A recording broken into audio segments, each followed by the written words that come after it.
오늘 제가 미국채 얘기를 했는데요. 사실 제가 제 방송을 꾸준히 들어주신 분들은 아마 기억할 겁니다. 지난해부터 제가 어, 지금 현재의 그러니까 우리가 경제 위기가 온다면은 미국채를 주목을 해야 된다 이런 얘기를 했을 거예요. 과거의 경제 위기나 금융 위기하고 다르다.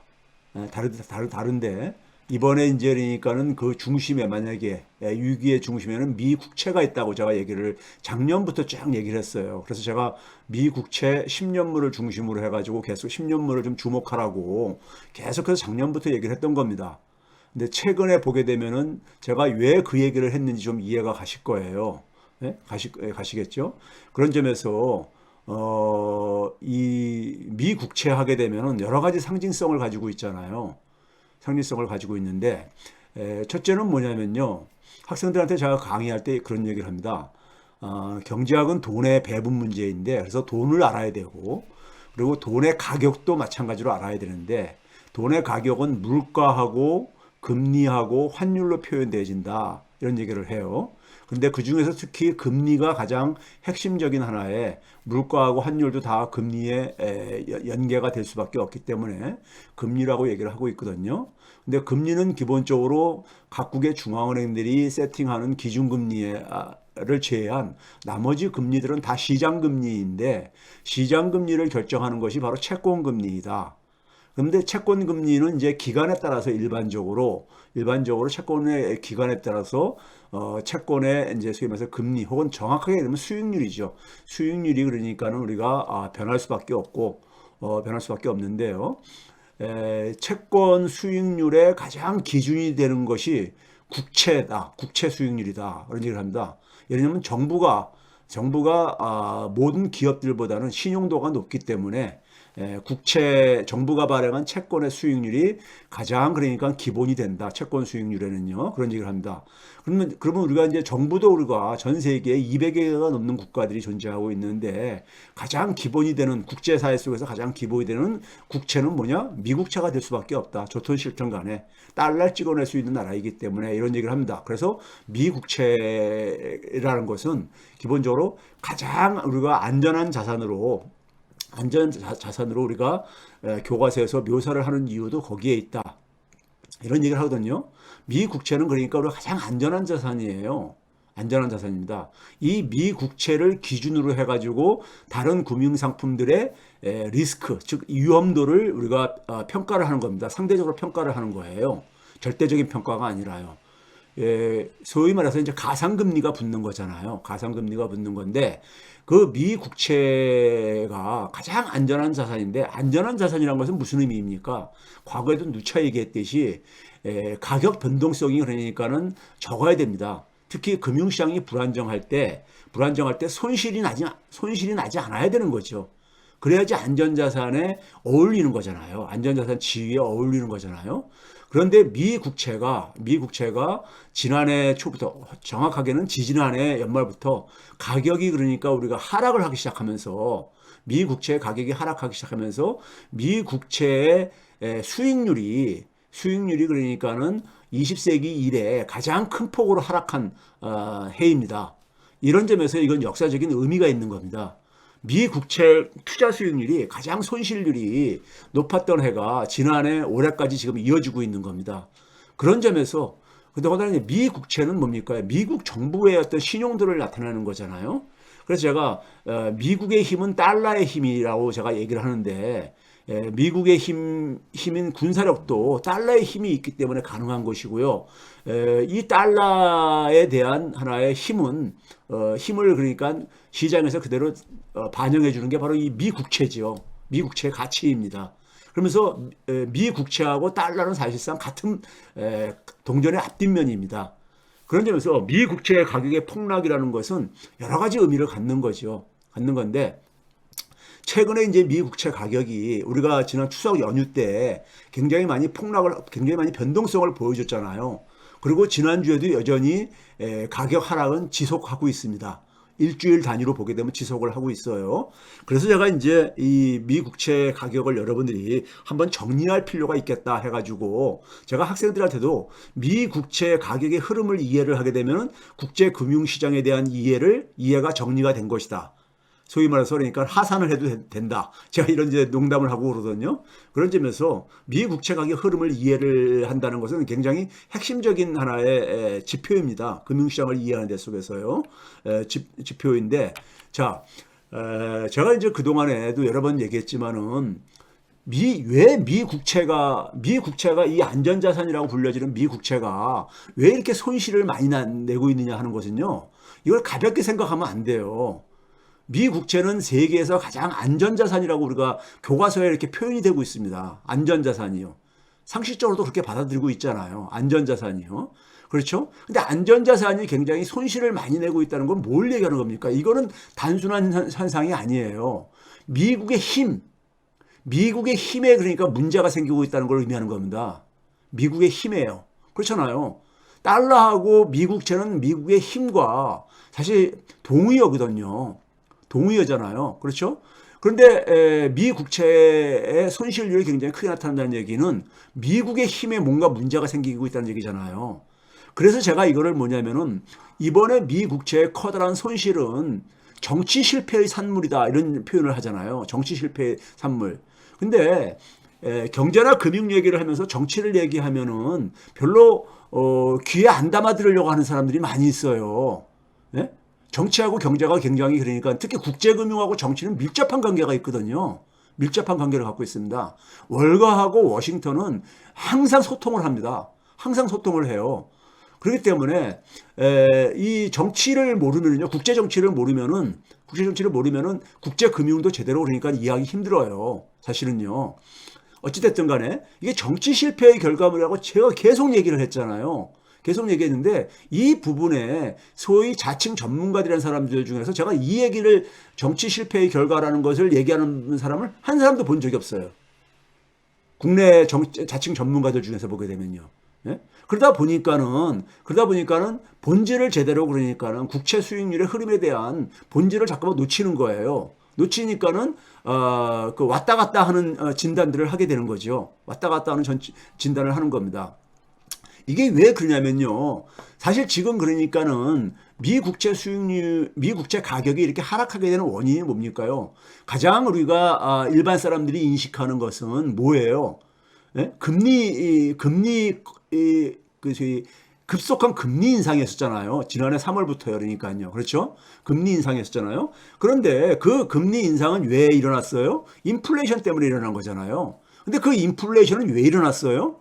그 인플레이션은 왜 일어났습니까?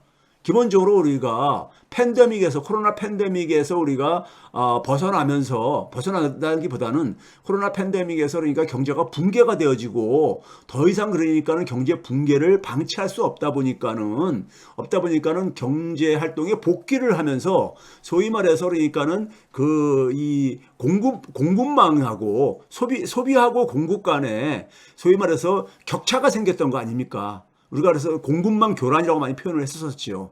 그게 이제 1차적으로 영향을 미쳤었고요. 근데 코로나 팬데믹은 경제적인 요인이 아니잖아요. 그렇죠? 이거는 우리가 이 기후변화, 더 근본적으로는 인간과 자연 간의 어떤 하나의 균형의 파괴, 이런 데서 비롯되어진 거잖아요. 그렇죠? 그리고 이건 경제적인 요인이 아니잖아요. 그리고 거기에 플러스 뭐냐면은 지난해 2월달, 정확하게는 2월 24일이죠. 러시아의 우크라이나 침공. 네? 이것에 의해 가지고 인플레이션이 더 가속화됐잖아요. 그래서 제가 작년부터 계속 뭐라고 표현했습니까요? 이 인플레이션은 워싱턴의 정치 실패에 따른 비경제적인 공급 충격이다 했잖아요.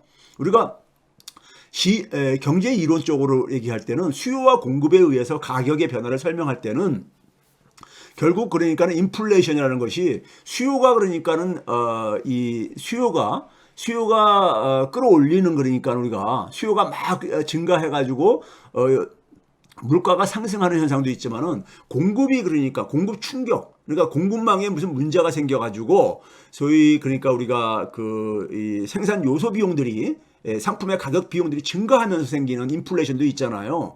그런데 우리가 결과론적으로는 공급 충격으로 나타난 거잖아요. 근데 이 공급 충격은 대개가 보게 되면은 비경제적인 공급 충격들입니다. 경제적으로는 우리가 공급 충격이 잘 나타나기 쉽지가 않아요. 그러니까 예를 들면 그러니까 우리가 그 이 석유 파동 어떤 하나니까 우리가 전쟁으로 인해 가지고 석유 공급에 문제가 생겼을 때 석유 유가가 급등한다든가 아니면 뭐 지진이 나가지고 그러니까 부품 공급에 차질이 생긴다든가 했을 때 이게 공급 충격이잖아요. 그런데 이런 것들은 대개가 비경제적이잖아요. 근데 이번에도 그러니까 비경제적인 공급 충격이죠. 근데 이거를 결국은 뭐냐면 인플레이션을 담당하는 것은 경제 영역에서는 연준이다 보니까는 연준에게 이걸 떠맡긴 거죠. 근데 연준은 사실 그러니까 기껏해야 할 수 있는 게 뭡니까? 통화량 조절이나 금리 조절이에요. 연준이 할 수 있는 거는요. 근데 이게 통화량이라든가 금리 때문에 생긴 인플레이션이 아니었잖아요. 물론 이제 그 이전에 굉장히 많은 대규모 인재니까 돈을 인재니까는 그 찍어서 공급한 것들이 밑에 깔려 있긴 했었지요. 근데 근본적인 원인은 인플레이션의 근본적인 원인은 정치 실패잖아요. 정치 실패. 그리고 문명 실패잖아요. 제가 처음에 작년에 그래서 계속 그 얘기했잖아요. 문명 실패와 정치 실패의 결과다. 원인은. 그러면 그 문제를 그러니까 우리가 근본적으로 해결해야지만이 현재의 그러니까 문제도 우리가 제대로 접근을 하는 거잖아요. 사실은요. 그렇죠? 그런데 이런 부분들을 되게 금융 전문가들, 경제 전문가들은 그냥 외면을 해버려요. 이건 경제 문제가 아니다 해가지고요. 그러다 보니까 자꾸만 본질을 놓치는 거예요. 본질을 놓치는 겁니다. 그래서 제가 지난주에도 정치 리더십의 빈곤을 얘기한 것도 바로 그거예요. 지금 현재의 경제 문제가 어디서 비롯되어진 거예요? 인플레이션. 그다음에 우리가 더 나아가서는 코로나 팬데믹으로 인해서 경제 생태계가 붕괴된 것부터 시작을 해가지고 인플레이션 그리고 지금 금융시장에 대한 어떤 부담 이런 것들이 거기서 비롯된 게 다 뭐예요? 문명 실패, 정치 실패 이런 것들이잖아요. 이건 정치 리더십이 해결할 수 있는 문제잖아요. 문명 실패를 어떻게 중앙은행이 해결합니까? 이건 정치 리더십으로 해결해야 되는 문제인 거잖아요. 그렇죠? 그런 점에서 정치 리더십의 빈곤을 얘기를 한 것이고 이 문제를 경제나 금융 전문가들도 얘기를 해야 되는 거예요. 그래서 정치인들이 관심을 갖게 해야 되는 거죠. 그렇죠? 근데 본인들의 그러니까 그 담당 영역이 아니라고 해가지고 외면을 하고 있는 거죠. 회피를 하고 있는 거죠. 그러다 보니까 진단도 틀리게 나올 수밖에 없어요. 많은 경우에요. 자, 그래서 제가 이제 쭉 얘기를 했던 것이고요. 그동안에 했던 얘기를 제가 한번 복기를 해볼게요. 제가 이 방송에서 했던 얘기를요. 여러분들이 한번 그러니까 기억을 쓰면 갈 거예요. 자, 시장에서는 계속해서 뭐냐면은 우리가 작년 3월 달부터 연준이 금리를 쫙 올렸잖아요. 지금 현재 5.5%까지 가 있잖아요. 상당 구간이요. 5.5%까지 가 있는데 연준이 금리를 쫙 올리는데요. 잠시 후에 자료를 보여드리겠지만은 소위 말해서 중장기 금리는요. 중장기 국채 수익률은요. 상당 기간이 안정적으로 안 올라가집니다. 안 올라가져요. 그러니까 지금도 보게 되면 중장기 국채 수익률은 연준의 기금금리보다 밑에 있잖아요. 밑에 있어요. 이제 그게 결국은 뭐냐면 제가 이제 그런 얘기를 했잖아요. 연준이 결국은 그러니까는 돈 푸는 방식으로 금리를 쫙 올리다 보면은 경제에 부담을 주게 되고 금융에 부담을 주게 되고 결국은 연준이 그러니까 그 상태를 지속할 수 없을 것이다. 결국은 이지머니로 다시 돌아올 것이다. 이지머니라는 것은 뭐겠습니까? 금리 인하죠. 돈을 시중에 더 그러니까 풍부하게 푸는 거잖아요. 이런 기대를 그러니까는 연준이 지금까지 해왔고 80년대부터 지금까지 해왔고 하다 보니까는 연준의 힘을 그러니까 기본적으로 맹신하는 사람들이 있죠. 연준의 힘을 맹신하는 사람들, 연준과 미국에 대해서 맹신을 하는 사람들, 이런 사람들이 있어요. 기본적으로요. 우리는 과거의 경험에 굉장히 그러니까는 그 고착화되는 경향들이 있기 때문에요. 그래서 이제 연준이 결국 구원투수 역할을 해줄 것이다. 해가지고 그걸로 인해서 중장기 국채 수익률이 안정이 유지가 됐던 거예요. 국채 수익률이 올라가지 않는다는 건 뭐예요? 채권의 수익률하고 채권의 가격은 반대로 움직인다고 얘기를 했잖아요. 채권 수익률이 그러니까 4% 밑에서 그러니까 10년물을 기준으로 할 때요. 4% 밑에서 안정적으로 유지가 된다는 얘기는 국채 가격이 상대적으로 높게 유지가 된다는 얘기죠. 미 국채 가격이요. 미 국채 가격이 높게 유지가 되는 것은 결국은 뭐겠어요? 연준의 힘에 대한 신뢰 바탕을 두고 있는 거예요. 지금 뭡니까? 미국의 힘에 대한 신뢰 바탕을 두고 있는 거죠. 예? 미국이 무너지지 않을 것이다 하는 이런 거죠. 연준이 결국은 이 모든 문제의 해결사 역할을 할 것이다. 이런 믿음이잖아요. 예? 이런 믿음이요. 그렇죠?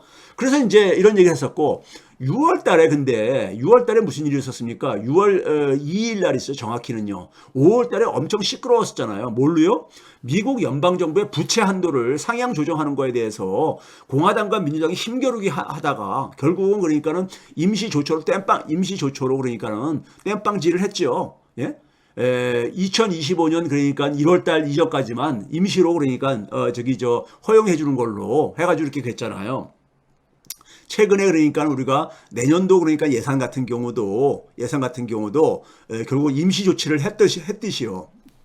뭐 하나 제대로 그러니까는 합의를 만들어내지 못하고 있잖아요. 지금요. 미국의 정치권들이요. 그런데 6월 달에 부채 한도 조정 이후에 국채 물량이 그냥 막 폭증을 하거든요. 국채 물량이요. 예? 그러면서 이제 뭘 확인을 했습니까? 시장이요? 야, 이거 엄청난 국채 물량이 쏟아지겠구나, 앞으로도. 이걸 확인한 거 아닙니까? 그러면서부터 어떻게 됐습니까? 시장에서 의구심이 증가한 거죠. 시장의 의구심이 증가했다는 얘기는 뭔입니까요? 미 국채가 너무 많이 쏟아져 나온다 이거예요. 그럼 미 국채의 가격이 제대로 유지가 될 수 있겠는가 하는 이런 의구심이죠. 그러니까 어떻게 됐습니까? 6월 달부터 그러니까 국채 수익률이 좀 이제 반등을 하기 시작하죠. 올라가기 시작합니다. 지금 미 국채 가격이 하락을 의미하는 겁니다. 국채 수익률이 올라간다는 얘기는요. 그래서 옐런이 이제 그러니까 4월 달부터 계속해서 중국에 대해서 나 니네 나라 방문하고 싶다 하는데 그게 성사가 됐죠. 성사가 돼가지고 7월 초에 쭉 갔다 왔잖아요. 그래서 7월 10일 날 제가 여러 번 멘트를 했지만은 방중이 굉장히 성공적이었다 이런 멘트를 알려요 기자들한테요. 아무 구체적인 내용도 없이요. 예? 구체적인 내용에 대한 보고도 없이. 근데 그게 결국은 한 일주일 정도로 효과는 끝나버리고 다시 그러니까 7월 한 20일부터 이제 금리가 국채 10년물이 상승으로 다시 올라가기 시작하죠. 잠깐 내려왔던 것이 옐런이 그러니까 방중으로 잠깐 시장이 그러니까는 좀 이제 안정됐던 것이요. 한 일주일 내지 한 열흘 갔습니까? 간 다음에. 그리고 나서 8월 달부터 미 국채 수익률이 4%를 돌파하기 시작하죠. 4%를 돌파하기 시작합니다. 8월 달부터요. 돌파하기 시작하죠. 그렇죠? 여기에다가 9월 달에 연준에서 고금리 장기화, higher for longer rate 이 표현을 쓰지요. 예? 고금리 장기화 이제 그러니까는 불가피하다 이런 얘기를 하잖아요. 이게 이제 불에다가 기름을 부은 격이 돼버렸죠. 예? 그래가지고 연휴 때 보게 되면 한때는 4.85%까지 돌파까지 했었죠. 지금 지난주 금요일 날 장 끝나고 나서 장외에서 한 4.8 근처까지 거의 4.79, 4그리고 뭐 이렇게 끝났죠. 4.8 근처까지 지금 이제 이렇게 떨어졌다가 다시 잠깐 올라간 게 그 정도 올라갔잖아요. 일단 이제 수치를 가지고 얘기를 하겠습니다. 죄송합니다. 문제는 국채 10년물로 기준으로 할 때요. 국채 10년물로 기준으로 할 때 이 수익률이 작년 10월 달에 미 국채 유동성 파동 문제가 있었잖아요. 유동성 파동이요. 그 이전에 바로 직전에 영국 국채 파동이 있었었고요. 그래서 영국 보수당 정부가 리즈 트러스 정부가 이 붕괴된 하나의 그러한 촉발을 시켰었던 하나의 영국 국채 파동이 있었잖아요. 그때만 하더라도 옐런이 구체적인 코치를 했잖아요. 연준도 이미 하고 있었던 것이고 사실은요. 그렇죠? 그런데 이번에는 지금 그러니까 5%를 눈앞에 죄송합니다. 제가 목이 좀 잠긴 것 같아가지고요. 이번에는 5%까지 근처까지 가는데도 옐런하고 파월이 거의 침묵을 지키고 있죠. 옐런은 최근에 무슨 얘기를 했습니까요? 영어로 먼저 표현할게요. Higher for longer scenario is by no means a given. 시장에서 고금리 장기화를 그냥 당연한 것처럼 이렇게 간주를 하는데 이거는 결정된 거 아니야. 데이터가 앞으로 그러니까 데이터에 따라서 그러니까 연준의 정책은 얼마든지 바뀔 수 있어. 소위 말해서 연준이 금리 인하로 조기 금리 인하로 방향 전환을 할 수도 있어. 아유 죄송합니다. 이렇게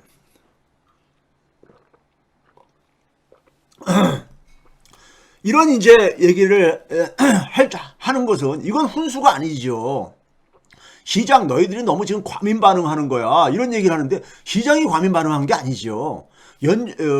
옐런이 제가 알기로는 이런 얘기할 분이 아니거든요. 근데 이번에 굉장히 보게 되면은 거꾸로 저는 뭐냐면 옐런이 굉장히 초조하구나. 그 얘기는 결국 뭐냐면은 재무부나 이번에 제목에도 그렇게 붙였지만은 옐런이나 파월이나 마땅한 지금 수단이 없는 거예요. 이걸 지금 진정시킬 수 있는 중장기 채권 수익률을 진정시킬 수 있는 수단이 안 보여요. 실제로도 안 보입니다. 안 보여. 그러니까 이건 굉장히 위험한 거죠. 그건 굉장히 위험한 거잖아요. 예? 연준하고 재무부가 어떤 수단을 그러니까 수단이 거의 고갈됐다? 이건 굉장히 위험한 거잖아요. 예, 제가 기침하는데 불편해도 죄송합니다. 자, 그 다음에 이제 우리가 또 하나 볼 때는 뭐냐면요. 미 국채 가격의 폭락을 이해하려면요. 결국은 우리가 시장 이론으로 볼 때, 경제 이론으로 볼 때 가격이라는 것은 수요와 공급 구조의 결과물이잖아요. 수요와 공급의 구조. 이게 지금 통제를 벗어나고 있다는 겁니다. 과거에 그러니까 일반적인 수요 공급 구조에서 구조가 변하고 있다는 걸 보여주고 있는 거예요. 자, 미 국채의 수요층 요인하고 공급층 요인을 중요한 거를 한번 봅시다요. 한번 보게 되면요. 먼저 저는 공급층 요인에 문제가 있다고 봐요. 공급층 요인에. 그러니까 미 국채 가격이 지금 폭락하고 있단 말이에요. 폭락한다는 얘기는 뭡니까? 공급이 수요보다도 그러니까는 더 부담이 될 정도로 많이 쏟아지고 있다는 얘기잖아요. 공급이요. 여기에 1차적인 요인은 뭡니까? 미국 정부의 재정 적자인 거예요. 미국 정부의 재정 적자잖아요. 이것도 수치로 뒤에서 보여드릴게요. 구체적으로요. 재정 적자잖아요. 그렇죠? 재정 적자가 지금 굉장히 지금 33조 미국 정부가 총 발행한 그러니까 국채가 33조 달러를 넘어섰어요. 지금요. 33조 달러가. 지금 올해 5월 달에 그러니까는 이 연방정부 부채 상한선 조정할 때 그때 5월 달에 31조 4천억 달러 했었어요. 근데 거의 2조 달러나 지난 몇 달 사이에 5월 달에 봤자 지금 몇 달 지난 거예요. 6, 7, 8, 9 한 4개월 지났는데 2조 달러 가깝게 증가한 거예요. 국채 발행 물량이요. 네? 그 이게 지금 상식적으로 생각할 때요. 너무 과도한 거잖아요. 두 번째는요. 이걸 조절할 수 있는 게 누굽니까요? 연준입니다. 가장 큰 힘이요. 연준이에요. 연준이 그러니까는 국채 공급 물량을 개입하는 방식은 두 가지였잖아요. 위기 상황이 벌어졌을 때 양적 완화를 통해 가지고 돈을 찍어 가지고 국채를 매입을 해줬잖아요. 매입을 해줬는데 작년 6월 달부터 연준이 양적 긴축으로 지금 돌아섰잖아요. 금리도 인상을 하면서 통화량도 좀 줄여야 되겠다고 해가지고 자기가 보유하고 있는 그러니까 채권들을 시장에다 파는 거죠. 이게 양적 긴축이죠. 그래서 통화량을 회수하는 거잖아요. 그렇죠? 양적 긴축을 하게 되면 채권을 공급을 늘리는 거잖아요. 공급을 늘리는 거예요. 그렇죠? 그러니까 당연히 공급층 요인에 두 번째 부담이 되는 거죠. 이게 양적 긴축이요. 최근에 그래가지고 지금 미 국채 수익률이 이렇게 급등하는 걸 막으려면은 양적 긴축을 중단을 해야 될 거다. 이런 얘기 하는 이유가 그래서 나오는 거 배경입니다. 그 다음에 연준이 그러니까 2013년부터 도입했지만 이번에 그러니까 굉장히 많이 활용을 하고 있는 연준의 영레포죠. 연준은 그러니까 주로 우리가 각국의 중앙은행들은 레포를 통해 가지고 시중은행에다가 돈을 공급해 주잖아요. 예? 시중은행들이 맡긴 채권을 담보로 해가지고 돈을 공급해 주는데 영레포라는 것은 말 그대로 거꾸로 레포죠. 반대 레포죠. 레포의 반대인 거죠. 지금 뭐냐면 연준이 그러니까 자기가 보유하고 있는 채권을 시중은행에다가 맡기고 자기가 돈을 차입해 가는 거죠. 돈을 회수해 가는 거잖아요. 이것도요. 그러니까요. 그렇죠? 그래서 영래포를 그러니까는 영래포를 그래서 지난주에 한번 보여드린 게 영래포 규모를 많이 줄이고 있다 지금. 그게 왜 그러냐면은 국제시장의 부담을 줄이기 위해서 그런 거죠. 공급 부담을요. 이걸 하는 거란 말이에요. 그래서 공급층 요인이 이런 게 있고요. 수요층 요인은요. 수요층 요인은 뭐가 있는가 봐보세요. 가장 큰 게 뭐냐면 시중에 굉장히 유동성이 풍부합니다. 돈이 풍부하죠. 예? 이게 주로 그러니까 여기에 주로 플레이어들이 누구냐? 월가들이죠. 월가들입니다. 근데 저는 이들은 그러니까 주요한 변수가 아니라고 봐요. 이들은 뭐냐면 대세 흐름에 쫓아가기 때문에. 대세 흐름에. 왜? 수익을 내야 되기 때문에요. 그렇죠? 그 다음에 수요층 요인에서 채권을 그러니까 미국채를 매입을 해줄 수 있는 힘은 뭐겠습니까요? 연준의 금리 인하 신호죠. 연준이 금리를 인하하겠다는 신호를 보내게 되면은 채권에 대한 가격이 올라갈 게 아닙니까? 채권을 매수하려고 할 게 아닙니까? 그렇죠? 미국채 수익률이 떨어질 거라고 예상을 하기 때문에요. 그렇죠? 연준이 금리 인하를 한다는 신호가 나와야 되는 거예요. 수요층 요인에서 이게 안정이 되려면요. 또 하나는 중국이 지금 미국채 계속 매도를 하고 있잖아요. 매도를요. 중국이 그러니까 과거처럼 안 사주고 있잖아요. 안 사주고 있다고요. 그러니까 해외가 차지하는 비중이 최근에 많이 줄어들고 있는데 비중이 줄어들고 있는데 중국이 그러니까 이걸 주도를 하고 있잖아요.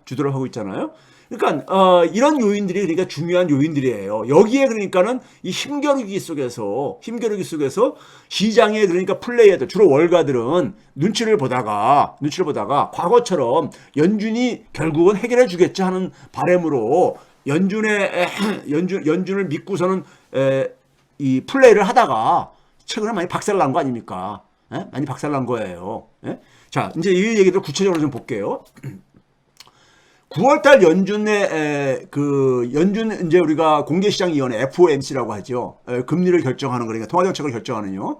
이게 이 그림이 뭐냐면 차트가 지난 일주일간 미 국채 10년물 수익률의 흐름입니다. 추이예요. 그런데 지난주 월요일 날 뉴욕 시간으로 장 열리면서 4.62 정도에서 시작을 했어요. 그러다가 4일 날은 굉장히 급반등을 했었죠. 장중이에요. 4.88을 돌파했었으니까요. 이건 굉장히 아주 여기 실제로 그래프에서 보다시피 굉장히 가파르게 치솟아 올라갔잖아요. 그랬다가 또 이제 이게 갑자기 쫙 떨어져요. 그렇죠? 너무 이제 단기에 급반등을 했으니까는 경계 매물도 나올 것이고, 그 다음에 이제 뭐 고용 지표도 하나 나온 것도 작용을 했었고요. 그런데 떨어져도요 4.7 밑으로 안 내려갔어요. 4.7 밑으로 안 내려갔습니다. 그 제가 모르니까 하방 경직성이 작동하고 있다 했잖아요. 지난 8월달 이후부터요. 하방 경직성. 그러니까 지난 월요일날 4.62에서 시작했는데 10월 4일날 급등했다가 급락을 했는데도 불구하고 급락을 하더라도 4.7은 안 무너졌습니다. 안 무너졌었어요. 그리고 나서 결국은 너무 떨어졌다고 생각을 해가지고 다시 또 올라갔다가 금요일날 전에 좀 많이 4.8을 다시 한때 돌파했다가 다시 또 내려왔죠. 내려오고 나서 마지막 장 마감한 게 4.8 정도에서 반올림에서 정확하게 4.7946입니다. 그래서 장을 마감을 했죠. 마감을 했어요, 이게요. 이게 그러니까 우리가 지난주 흐름입니다. 그리고 이제 다음 주에 이제 그러니까는 우리 시간으로 이제 월요일 날 저녁 때부터 이제 그러니까는 장이 다시 이제 재개되겠죠. 재개되는 걸 봐야 되는데 9일 날은 미국이 그러니까는 무슨 공휴일인 걸로 제가 들었는데 아마 월요일이 아닐 수도 있을 것입니다. 하여간 이게 이제 그러니까 또 보게 되면 지난 일주일간에도 여전히 국채 수익률은 처음 출발이 4.62에서 4.7946에서 끝났으니까는 4.8 근처에서 끝났으니까는 상승을 한 거죠. 그러니까 8월달 이후에 계속해서 이런 추세가 지금 반복되고 있다는 겁니다. 반복되고 있죠. 네? 자, 이게 지금 뭐냐면 8월 바로 직전 8월 직전부터 그러니까 이게 흐름인데요. 8월 달부터 어거스트라고 표현되는 8월 달부터 보게 되면 4%를 돌파했죠. 4% 돌파한 다음에 한번 봐보세요. 이게 뭐 이제 이렇게 변동이 있지만은 최저점들을 한번 제가 이렇게 유심히 흐름을 추적해 봤던 거예요. 최저점을 보게 되면은 처음에 그러니까 녹색선이 이렇게 이은 게 있고요. 그 다음에 이제 보라색, 퍼플색이 있고요. 그 다음에 이제 빨간색으로 이은 게 있잖아요. 어떻습니까요? 저점이 저점이 계속 우상향을 하고 있어요. 우상향을 하고 있는데 문제는 뭐냐면 속도가 빨라지고 있죠. 기울기가 가파라지고 있다는 얘기는요. 빨라지고 있는 거예요. 그러면 이건 결국은 뭡니까요? 하나의 그러니까 일종의 추세선이 지금 만들어지고 있는데 국채 가격의 폭락 속도가 갈수록 빨라지고 있다는 얘기죠. 미 국채 가격의 폭락이 빨라지고 있다는 거예요. 예? 빨라지고 있는데 이 빨라지고 있는 것에 대해서 굉장히 많은 이제 그러니까 충격들이 나타날 수밖에 없죠. 미 국채 투자한 사람들이 일단 손실을 볼 수밖에 없고요. 미 국채는요 굉장히 여러 가지 의미의 여러 가지 용도로 사용되는 자산입니다. 가장 예를 들면 신용도가 높은 자산이기 때문에요. 예? 이걸 담보를 맡겨서 그러니까는 자금을 조달할 수도 있고 자금을 조달할 수도 있고요. 이 미국채 투자에서만 수익률이 결정되는 게 아니라 미국채를 활용을 해가지고 많은 레버리지를 만들어내거든요. 레버리지를 만들어내기 때문에 미국채의 가격의 폭락은 여러 가지 파장을 그러니까는 부정적인 파장을 만들어낼 수밖에 없어요. 만들어낼 수밖에 없습니다. 그래서 미국채가 굉장히 중요한 거예요. 자, 그런데 문제는 뭐냐면은 최근에 이렇게 이제 그러니까 미국채 수익률이 급등하는 거.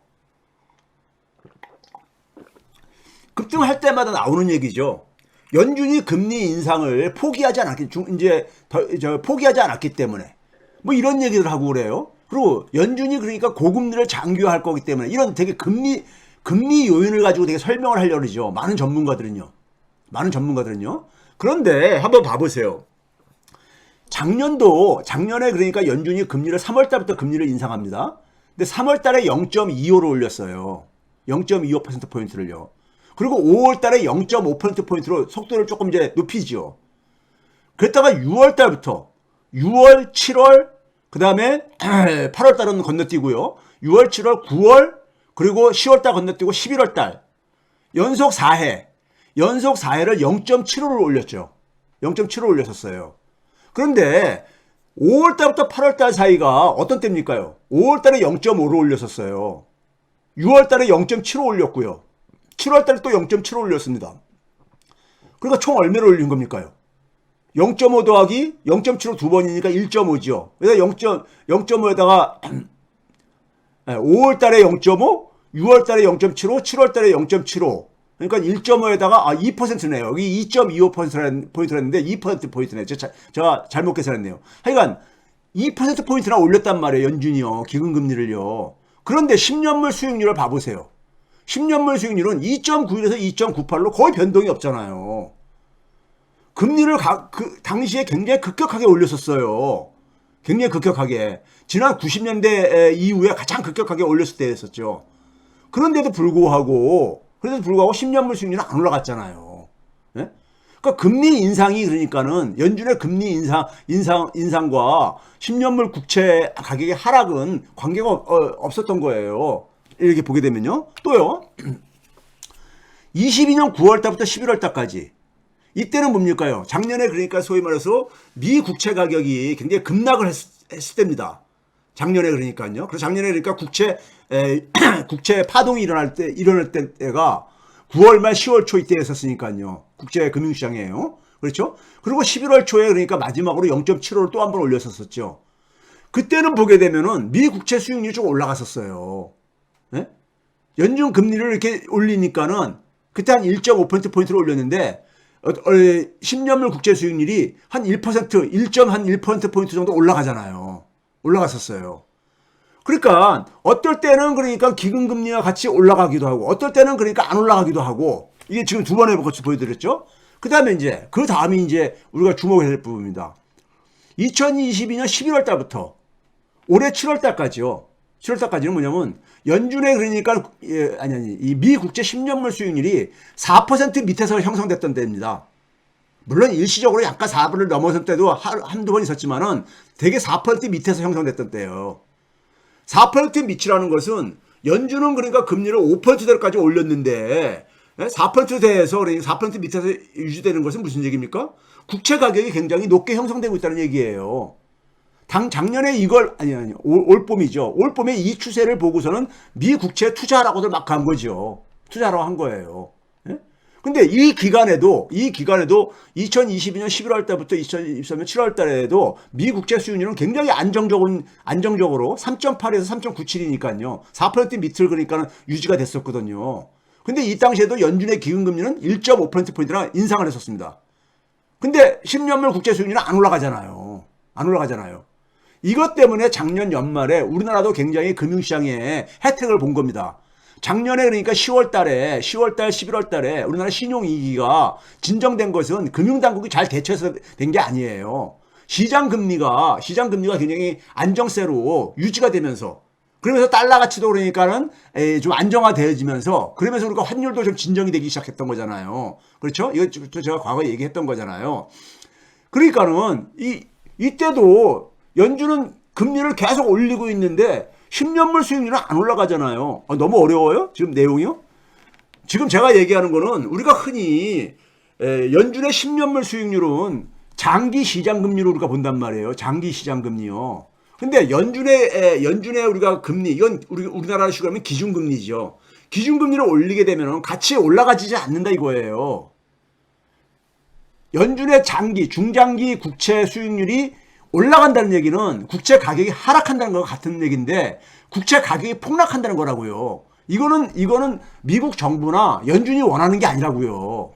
원하는 게 아니죠, 이거는요. 그래서 연준이나 미국 정부에서는 미 국채 10년물을 기준으로 할 때 4% 밑에서 관리하는 게 굉장히 초미의 관심사예요. 미 국채에 대한 안정적인 수요를 유지를 해야 되니까는, 예? 안정적인 수요를 유지를 해야 되잖아요. 예? 이게 그러니까는 올 7월 달까지는 작동이 된 거예요. 올 7월 달까지는요. 예? 올 7월 달까지는 미 국채의 가치가 그러니까는 안정적으로 유지가 된 거예요. 이걸 누가 가장 원하느냐? 미국 정부하고 연준이죠. 미 국채 가격이 폭락하는 거를 미국 정부가 원하겠어요? 아니면 연준이 원하겠어요? 원치 않죠.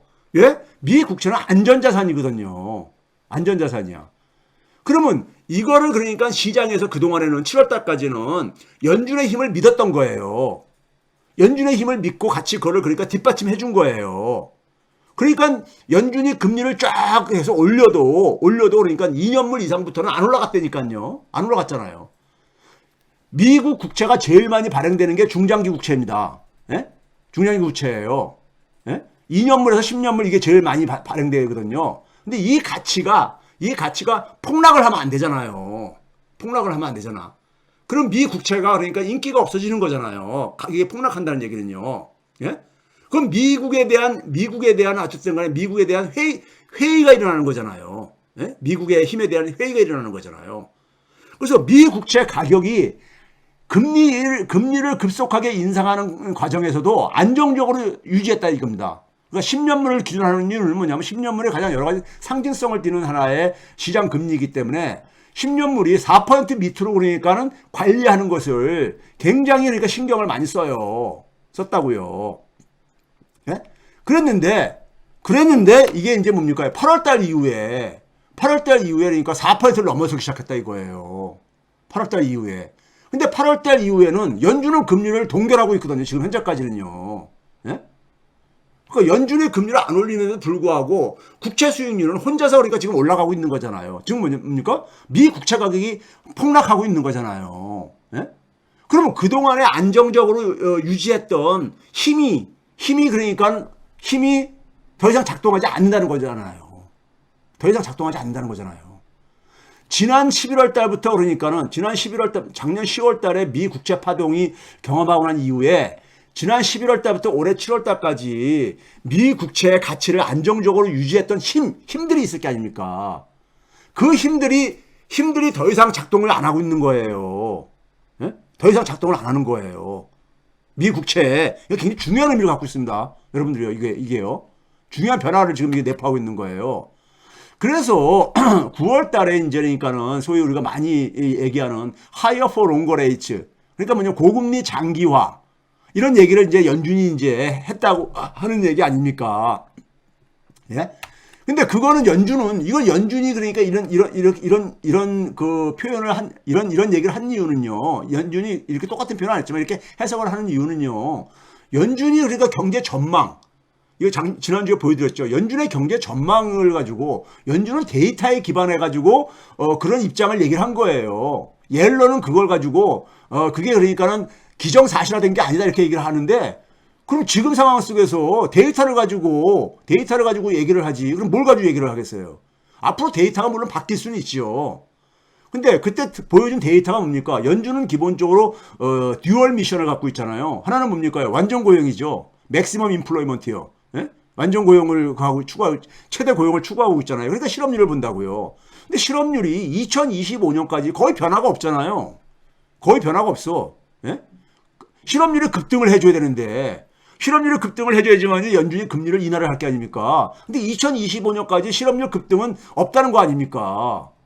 그러니까는 실업률이 안 올라가는데 어떻게 금리를 인하를 해요? 예? 그러니까 고금리 장기화를 얘기하는 거죠. 근데 연준의 그러니까 인플레이션율을 보게 되면은 2025년까지 물가 목표를 달성하기 힘들다 이거예요. 예? 물가 목표를요. 그러니까 그런데 어떻게 금리를 인하를 하냐 이거죠. 예? 금리를 인하하냐 이거죠. 이게 연준이 그러니까 전망하는 경제 데이터들인 거예요. 경제 데이터죠. 예? 그다음에 연준이 그러니까는 이 경제 성장률도 보게 되면은 침체의 신호가 어디 보입니까? 침체 신호가 보이냐고요. 2025년까지 성장률도 거의 그러니까 뭐 안정적으로 지속이 되잖아요. 예? 그렇죠? 2025년까지. 그다음에 이제 그러니까 금리를 많이 내리기 힘들다 이거죠.